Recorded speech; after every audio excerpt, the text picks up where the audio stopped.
guys, today I'm going to be showing you guys how I built my bone swords for my Tyranid Prime. It's going to be pretty easy. You're either going to need a file, X-Acto knife, or a Dremel tool. This I picked up really cheap. I think it was like 10 bucks, 15 bucks, 12 bucks, I don't know. Super cheap. It came with a ton of different head options for carving, sanding, cutting, everything. Came with it all, drill bits. Really cheap, really good. Really handy to have, especially if you're working with plasticard.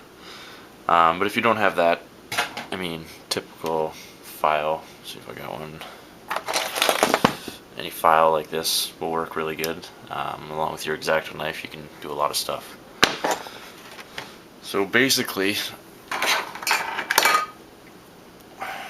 what we're going to start off doing is my first two bone swords came out of here, so this is the same length. So I already have the length cut out. When you're initially cutting out your first bit here, it's okay if it's not straight, it's not exact, it's just so that you can have something easier to work with than that giant piece of plasticard. Okay.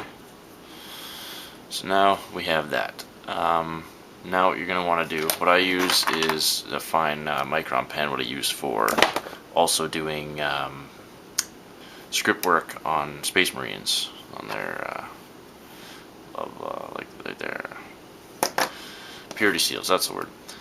Anyways, so for bone swords and everything, what I went for the initial shape is I used whichever edge I had as the straightest as my back edge. And then with the bone swords, how they are is they're shaped kind of concaved here. So what you may want to do is start a little bit shorter and then work your way up, so it's more of a point type thing, and that's what I think I'm going to do. What I initially did on my first one is just went from corner to corner, which is like the concave slope. What I'm going to do here is go just roughly scout out a line. Doesn't have to be perfect, right? Now you're not going to probably do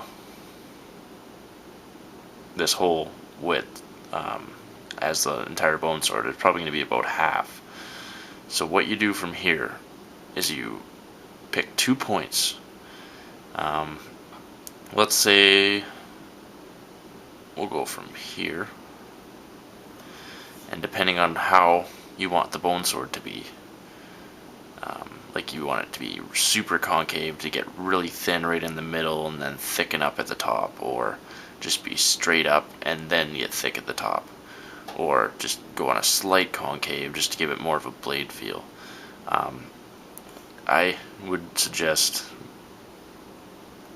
not getting too thin around the middle or any of the parts, because it gets too flimsy, gets hard to work with, and it just bends and breaks, and it's not very good for anybody. So now that I have that, I'm going to sketch a line.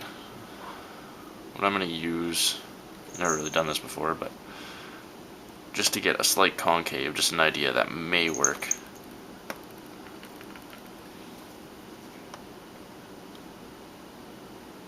Just use it as a guide.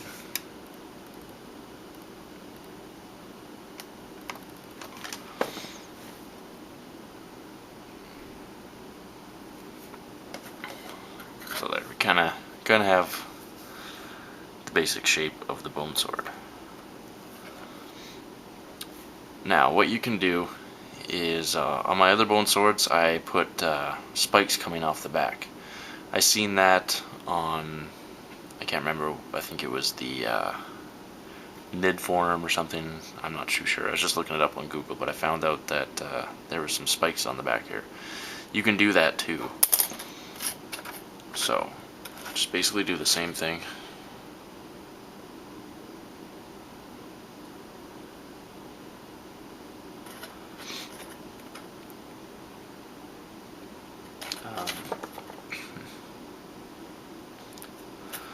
Now what I'll do for this one is find a straight edge profile and kind of use this front half. This is going to be the front half where the actual blade is, and on this back half is where the spikes are going to be. So on this back half, so what I'm going to do is roughly use this file as a divider to break up which side or how much of each side there's going to be. So I'm going to add, that looks like a pretty decent size, about halfway.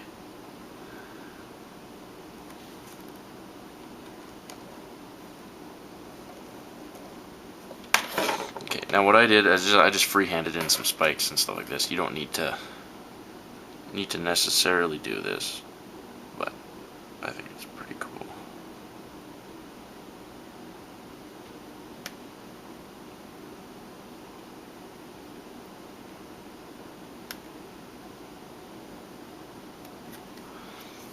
Okay, it's pretty rough, but it's just so you get the basic idea. So when you Dremel everything out and file everything out, it will look not too bad.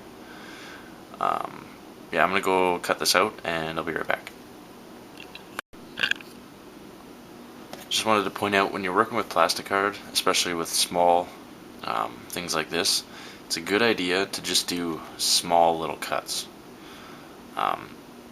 Because when you cut it, it separates and pushes apart. So if you're doing a big thing, it's going to end up warping your main piece and making it look kind of funny. So I just cut it off in small little chunks, and then what you can do is save these, and I use them for orc bits.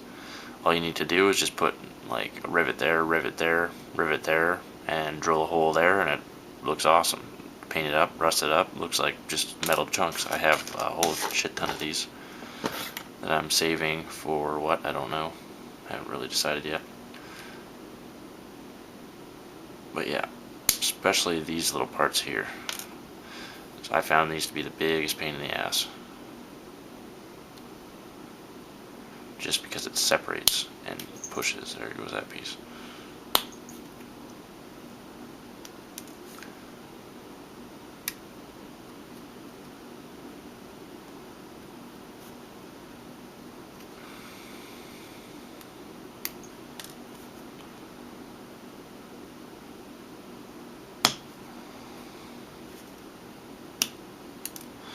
Okay, there we got the basic shape. It's pretty rough, pretty ugly looking, but it'll look better, I promise. So now I'm going to go ahead and just try and get this a little bit more concaved.